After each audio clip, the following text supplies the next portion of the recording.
വീഡിയോയിലേക്ക് എല്ലാവർക്കും സ്വാഗതം.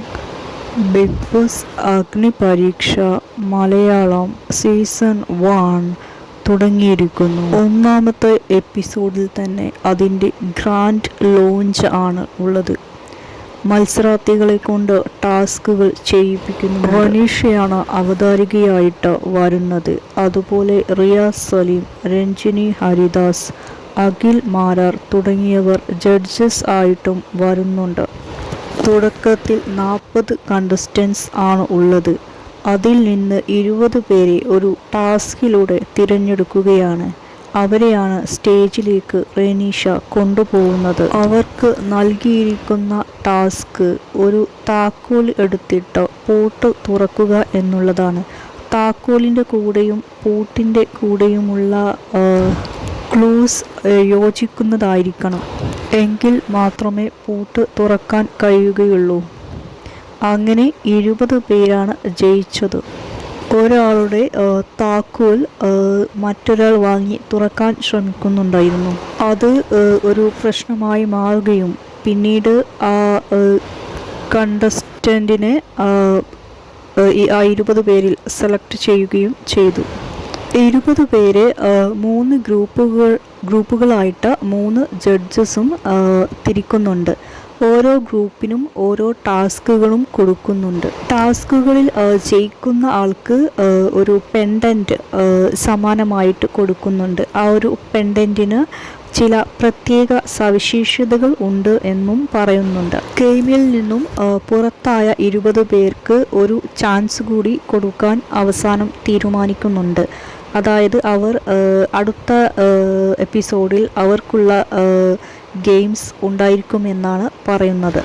3 ഗ്രൂപ്പിൽ ഉണ്ടായിരുന്നവർ വിജയിച്ചവരല്ലാത്തവർക്ക് അവരെ ഒരു ഡേഞ്ചർ സോണിൽ നിർത്തുന്നുണ്ട്.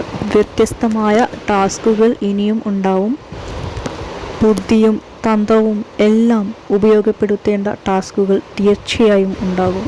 പല വ്യക്തികൾക്കും സംസാരിക്കാനുള്ള നല്ല കഴിവ് ഉണ്ട് എന്ന് എപ്പിസോഡിൽ നിന്ന് വ്യക്തമായിരുന്നു.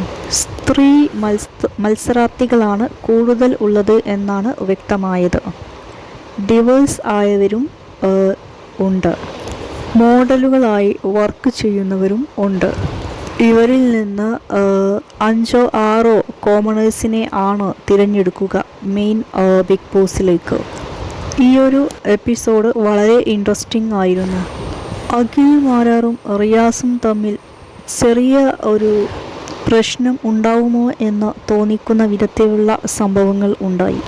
അഖിൽ മാരാർ കോമണേഴ്സ് ആയിട്ട് വന്നവരോട് പറയുന്നുണ്ട്, റിയാസിൻ്റെ സീസണിൽ റിയാസ് എന്തെങ്കിലും ചെയ്യുന്ന സമയത്ത് അവനെതിരെ പ്രതികരിക്കാൻ തോന്നിയ ആളുകൾ എൻ്റെ ഗ്രൂപ്പിലേക്ക് വരിക, അല്ലെങ്കിൽ ആ ആൾ എൻ്റെ ഗ്രൂപ്പിലേക്ക് വരിക എന്ന് പറയുന്ന സമയത്ത് ഒരു വ്യക്തി അഖിൽ മാരാറിൻ്റെ ഗ്രൂപ്പിലേക്ക് വരുന്നുണ്ട്. അതുപോലെ റിയാസ് സലീം പറയുന്നുണ്ട് തൻ്റെ ഗ്രൂപ്പിലേക്ക് അഖിൽ മാരാറിൻ്റെ പൊളിറ്റിക്സ് ഇഷ്ടമല്ലാത്ത ഒരു വ്യക്തി വരിക എന്ന്. അതേസമയം ഒരു വ്യക്തി റിയാസ് സലീമിൻ്റെ ഗ്രൂപ്പിലേക്ക് വരുന്നുമുണ്ട്. അതേപോലെ കോമണേഴ്സായിട്ട് വന്നിട്ടുള്ള ഒരു വ്യക്തിയോട് രഞ്ജിനി ഹരിദാസ് ചോദിക്കുന്നു, താങ്കൾക്ക് ബിഗ് ബോസിൽ ഏറ്റവും ഇഷ്ടപ്പെട്ട കണ്ടസ്റ്റൻറ്റ് ഏതായിരുന്നു എന്ന് ചോദിക്കുന്ന സമയത്ത് രഞ്ജിനി ചേച്ചി എന്ന് മറുപടി പറയുകയും അപ്പോൾ അവരുടെ ബയോഡാറ്റയിൽ ഫേവറേറ്റ് കണ്ടസ്റ്റൻറ്റ് എന്ന് എഴുതിയിട്ടുള്ളത് പേളിമാണി ആയിരുന്നു.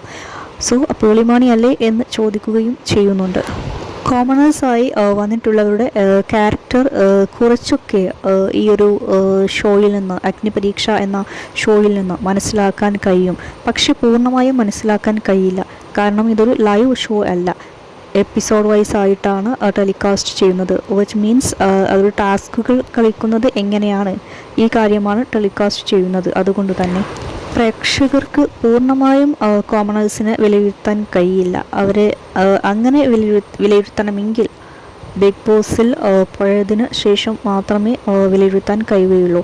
പക്ഷേ ഒരു പരിധി വരെ വിലയിരുത്താൻ സാധിക്കും എന്നുള്ളതും സത്യമാണ്. 3 പേർക്കാണ് ആ ഒരു പെൻഡൻറ്റ് ലഭിച്ചിരിക്കുന്നത്.